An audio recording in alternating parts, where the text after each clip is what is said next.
Good morning, everyone. I'm Umberto Garlando, and I received both my bachelor and my master's degree in electronic engineering at Polytechnic Torino in 2013 and 2015, respectively. From 2016 to 2019, I pursued a PhD in electronic engineering at the VLSI lab of Polytechnic di Torino, working on CAD and EDA tools for field coupled nanotechnologies. In 2020, I joined the Micro and Nanoelectronic System Group as a research associate, where I'm working on a fast-growing field such as smart system for agri-food technology. Today, I will talk about a work entitled Plants and Environmental Sensor for Smart Agriculture, an overview.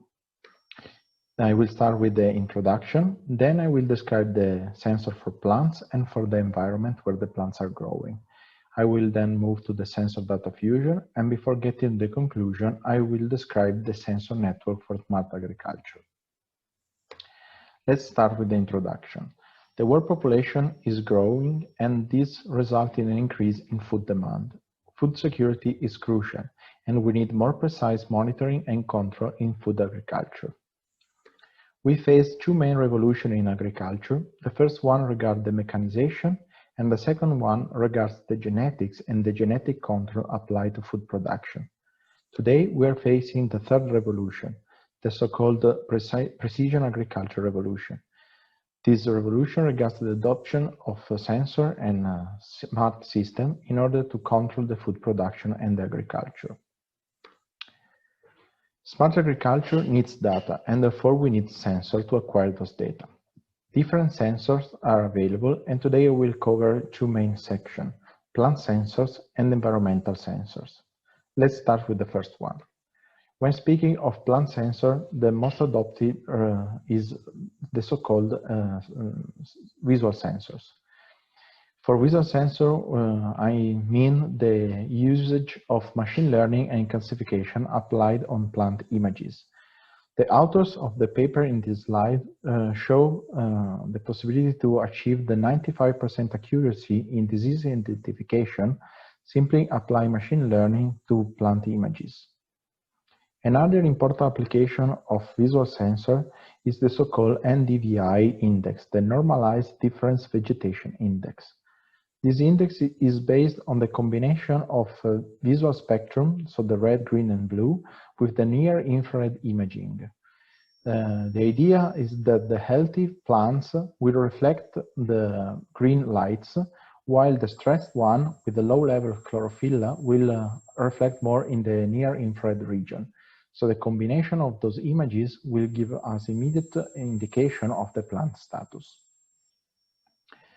Another adoption of visual sensor is in the identification of the ripening status of the fruits. So the authors in these slides show the visual data and machine learning used to monitor the crop growing stage. So it's possible to understand when it's suitable to collect the fruits based on their color and their dimension. And this can be automated thanks to machine learning on visual images. Another completely different category of sensor is based on the study of volatile organic compounds emitted by the plants. During their life and based on their status, plants emit different compounds, and the study of the compounds can give us important information on the plant status. The first category I will describe is based on the ethylene sensor.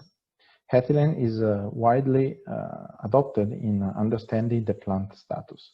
In this table, I summarize the ethylene sensor available.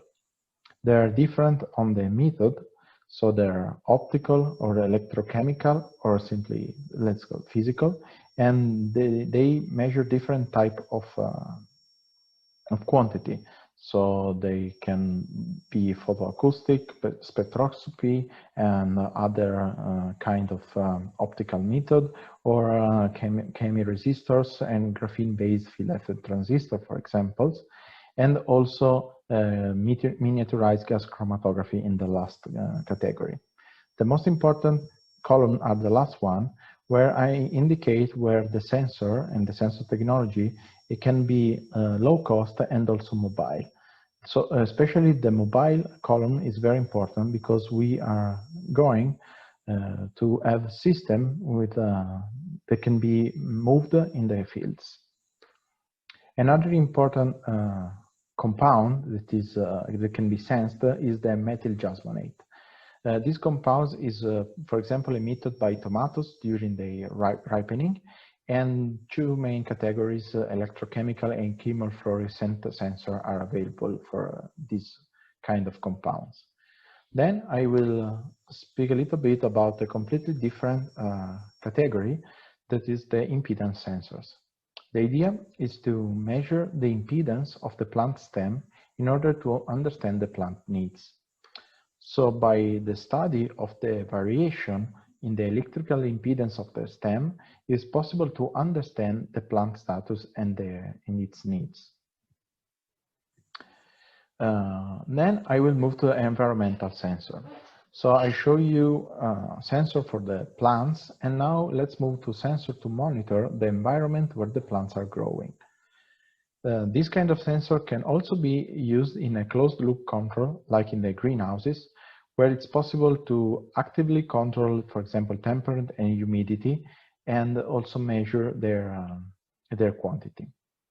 Also in this case, we are in front of a fixed sensor where they are placed in a specific position, and also mobile sensor. They can be moved in the crops.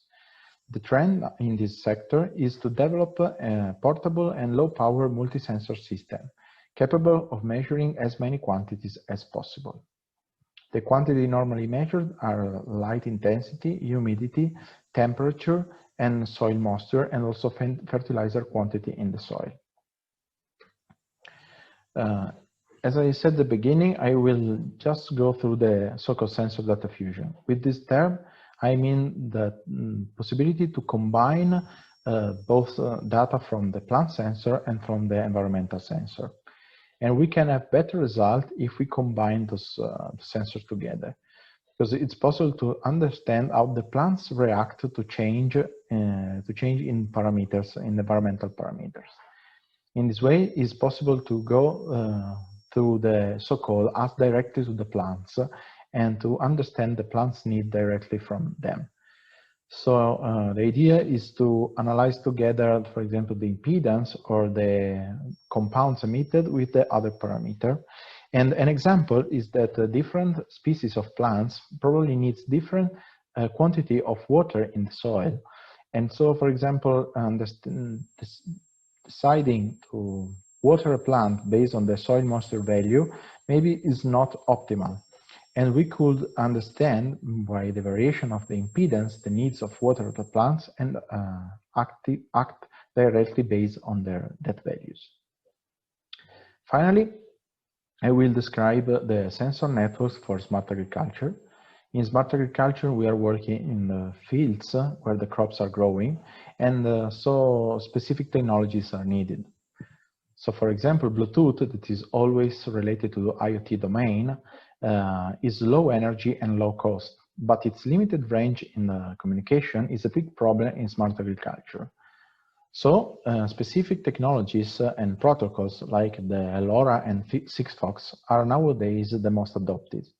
These technologies are very powerful because they can send small amount of data, that is the main limitation, but very long distances like kilometers, and they are very, very low power. So in order to conclude, today I show you different sensors that I use both for plants and for the environment. And the main trends of the research in these fields are on the improving the sensor quality, and also the integrating sensor in a complex multi-sensor system. Another important thing is that we need sensor networks, and they must be based on specific protocols. Thank you for your attention.